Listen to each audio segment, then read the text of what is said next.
Myślę, że pierwszą broń przyprowadziła Tosia Altman i Władka Peltel. Tośmy jej dali pieniądze, ale do tej Tosi Altmanśmy nie znali przecież. To ona była szomerka. A szomrzy to myśmy zawsze ich traktowali takie dzieci, co chodzą z bębenkiem i biją raz, dwa, trzy, cztery, raz, dwa, trzy, cztery. It was 1943. The streets of Warsaw were eerily quiet, the kind of silence that comes when people are too afraid to breathe. Among the shadows of war, there walked a young woman whose courage defied every expectation. Her name was Tosia Altman. She wasn't a soldier with a rifle, nor a spy with secret gadgets. She was something far more dangerous to the oppressors, a symbol of resistance, armed only with her words, her wits, and an unshakable will to fight for freedom. But this isn't just a story of bravery. It's a story of betrayal, unimaginable risks, and a mission that almost cost her everything. Today, we delve into the life of Tosia Altman, a woman whose actions sparked hope in the darkest of times, and whose legacy remains etched in history. Buckle up, because this is a story that will grip your heart and make you question how far you would go to stand up against tyranny. Tosia Altman was born on August 24, 1918, in Lipno, a small Polish town. The Altman family was modest, middle class, and deeply rooted in Jewish traditions. But from a young age, Tosia exhibited something rare, an unyielding curiosity about the world, and an insatiable hunger for justice. Her family often said she had a fire in her eyes that never dimmed, no matter the challenges she faced. The environment in Lipno was a blend of cultural richness and simmering tension. Poland, in the aftermath of World War I, was navigating a fragile independence while facing rising anti-Semitism. Tosia's upbringing was shaped by these dual realities, the warmth of her family's love and the harsh whispers of prejudice on the streets. Her parents, avid readers and thinkers, encouraged Tosia and her siblings to pursue education and critical thinking, planting seeds of resilience and independence in their children. As a child, Tosia spent hours reading under the glow of a kerosene lamp, often captivated by stories of courage and defiance. She was particularly drawn to tales of Jewish resilience, stories of perseverance that her grandmother would recount from memory. These narratives were more than bedtime stories. They were lessons in strength and identity. Tosia's father, a tailor, often emphasized the importance of community, reminding his children that their strength lay not just in individual success, but in collective solidarity. The interwar years were a paradox for Poland's Jewish population. On one hand, they experienced a cultural renaissance, with vibrant Yiddish theater, literature, and education flourishing across cities and towns.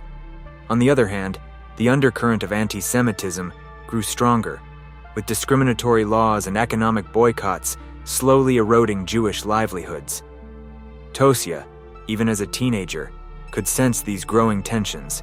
She once wrote in her journal, "It feels as though the ground beneath us is shifting, and yet the world turns its gaze elsewhere." As a teenager, Tosia joined the Hashomer Hatzair, a Zionist youth movement that encouraged young Jews to envision a better future. The group focused on community, education, and preparing its members to establish kibbutzim in Palestine. For Tosia, this was more than an extracurricular activity. It became her calling. The values of equality, solidarity, and self-reliance resonated deeply with her. She thrived as a leader, organizing study sessions and inspiring others with her eloquence and passion. By the late 1930s, Tosia had become a prominent figure within the Hashomer Hatzair. She attended leadership training programs and traveled to regional meetings, where her ability to articulate complex ideas with clarity set her apart. Friends often described her as wise beyond her years, a young woman who could debate with professors and console a homesick child with equal grace.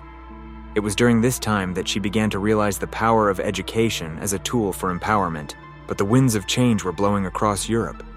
The rise of Adolf Hitler in Germany and the growing influence of fascist ideologies cast a shadow over Poland. Tosia's work within Hashomer Hatzair took on a new urgency. She began incorporating lessons on self-defense and survival tactics into her group's activities, preparing them for an uncertain future. Her foresight would prove invaluable. In September 1939, a massive invasion struck Poland, launching World War II. The speed and ferocity of the invasion were unlike anything Poland had experienced before. Bombs rained down on cities, and columns of tanks crushed any resistance. Within weeks, Warsaw fell, and Poland was divided between the invaders. For the Jewish population, the occupation marked the beginning of a nightmare. The regime quickly implemented anti-Jewish decrees. Jewish businesses were confiscated, synagogues were burned, and families were forced to wear yellow stars as markers of their identity. In Lipno, the Altman family's modest home became a symbol of resilience. Tosia's parents refused to succumb to despair, turning their living room into a gathering space for neighbors seeking solace and support. Tosia, however, knew that hope alone would not be enough. Determined to resist, Tosia relocated to Warsaw, the epicenter of Jewish life in Poland. The city's Jewish population, once a vibrant community of over 350,000, now faced persecution and isolation. The occupiers established the Warsaw Ghetto in 1940, confining Jews to a walled-off area where starvation and disease ran rampant. For Tosia, the ghetto was both a prison and a battlefield. Within the confines of the ghetto, Tosia's leadership shone brighter than ever. She joined the underground resistance, using her skills as a communicator and organizer to rally others. Her involvement with the Hashomer Hatzair gave her access to a network of like-minded individuals who shared her vision of defiance. Together, they worked to establish secret schools, distribute food, and spread information about the atrocities occurring beyond the ghetto walls. Tosia's role as a courier was one of the most dangerous. She frequently left the ghetto, disguised as a Polish factory worker or student, to deliver messages, gather intelligence, and smuggle supplies. Her mastery of the Polish language and her forged papers allowed her to blend in, but every journey was fraught with peril. Checkpoints manned by German soldiers were a constant threat, and a single mistake could mean execution. Despite the risks, Tosia never hesitated. She often said, "If not us, then who? If not now, then when?" One of her most daring missions involved smuggling blueprints of the ghetto's layout to members of the Polish resistance. These documents provided crucial insights into operations, enabling the resistance to plan more effective strategies. Tosia's courage and resourcefulness earned her the respect of her peers and the admiration of those who heard her story.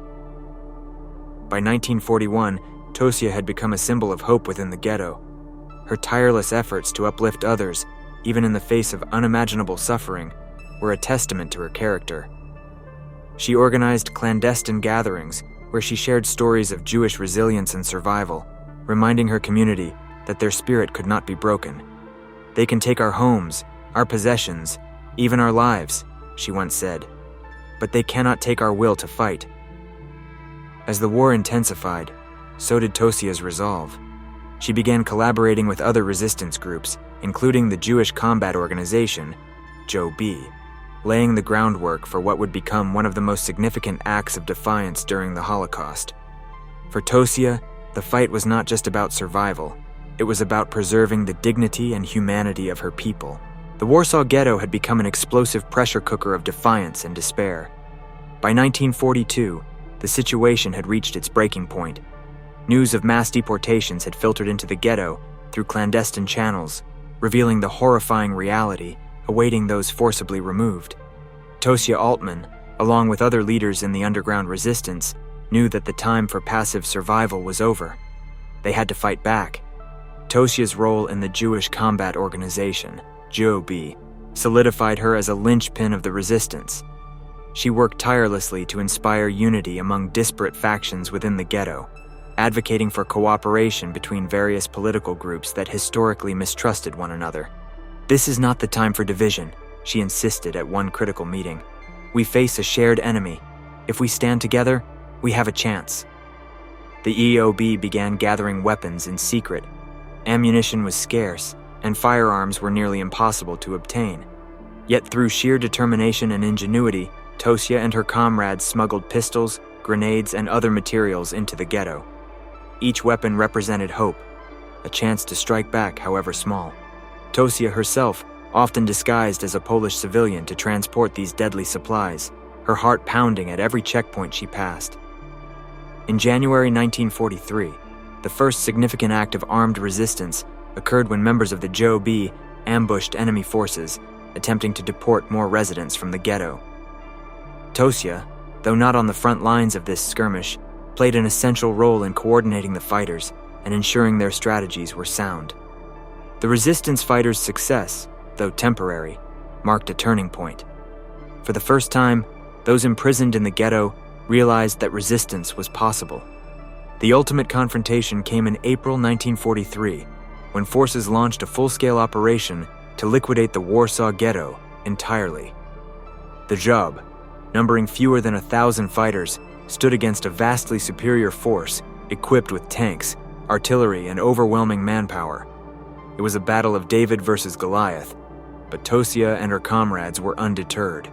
Fighters prepared by building barricades and booby traps throughout the ghetto's streets. They used knowledge of the terrain to their advantage, turning alleyways into choke points and rooftops into vantage points. When the attack began on April 19th, the eve of Passover, fighters launched a coordinated ambush. Homemade bombs and Molotov cocktails rained down, halting the advance of armored vehicles and sowing chaos among the enemy. Tosia played a pivotal role behind the scenes, moving between bunkers to deliver messages, boost morale, and ensure supplies reached fighters. In one instance, she led a group of fighters through the labyrinthine sewer system to evade capture, her calm guidance a lifeline in the pitch-black tunnels. For nearly a month, the ghetto became a battleground. Fighters, though outgunned and outnumbered, displayed unmatched bravery. They refused to surrender, even as buildings were set ablaze and the ghetto became an inferno. Tosia's resilience became a symbol of defiance, her actions inspiring those around her to keep fighting. As the uprising wore on, losses mounted. The fighters' supplies dwindled, and the overwhelming force of the enemy began to take its toll. Despite the inevitable, Tosia remained steadfast, rallying those who could still fight and ensuring the stories of their resistance would endure.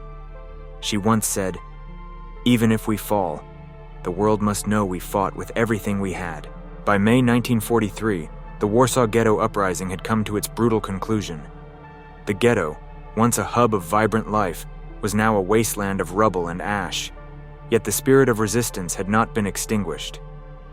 Tosia Altman, a leader who had become synonymous with courage and resolve, had narrowly escaped the inferno. But her journey was far from over.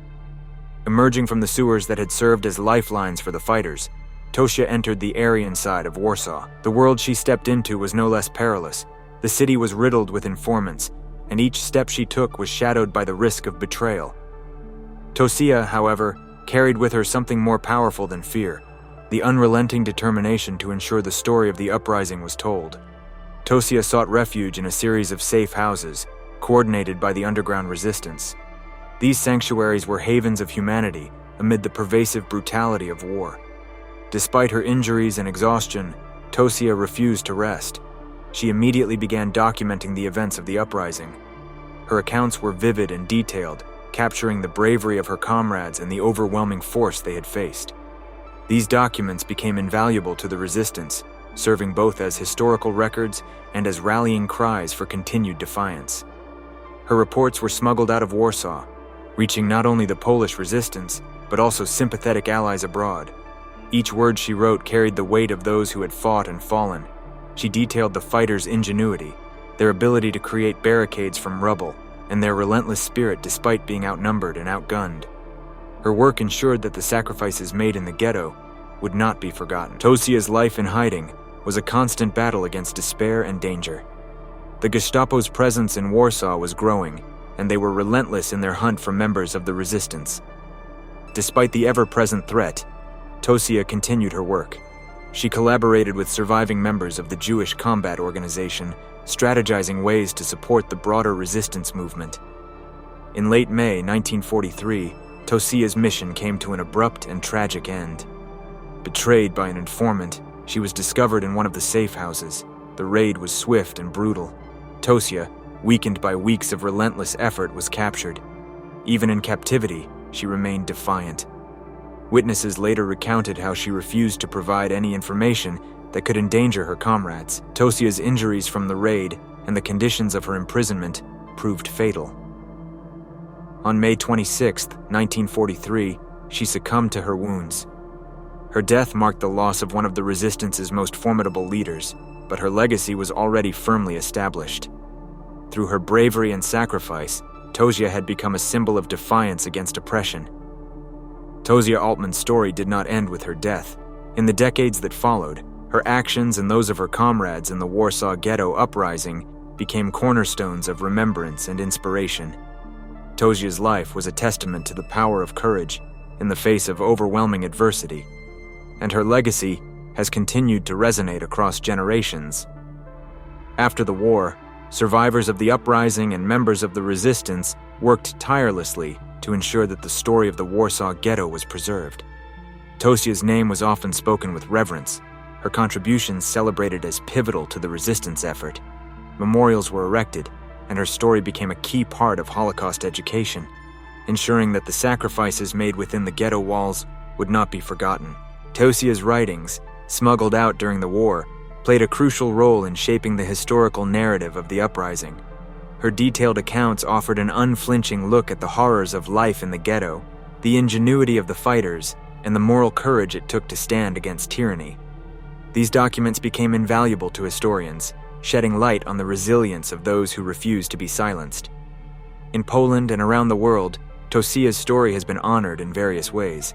Streets and schools have been named after her, and her life has been the subject of books, documentaries, and theatrical productions.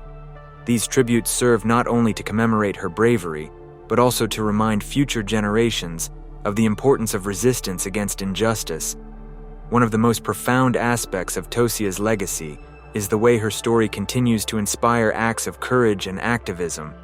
Her life serves as a powerful example of how ordinary individuals can make extraordinary sacrifices for the greater good. Her refusal to accept defeat, even in the face of unimaginable odds, has become a beacon for those who fight for justice in their own time. Each year, on Holocaust Remembrance Day, her name is read alongside those of other heroes who resisted oppression. In Warsaw, at the site of the former ghetto, people gather to honor the memory of Tosia and her comrades. The ceremony is both a tribute and a call to action, urging the world to remember the past and to stand against the forces of hatred and intolerance. Tosia Altman's story is more than a chapter in history. It is a legacy of hope, courage, and the enduring human spirit. Her life reminds us that even in the darkest of times, there are those who will rise to defend the light. And as long as her story is told, the flame of her resistance will never be extinguished.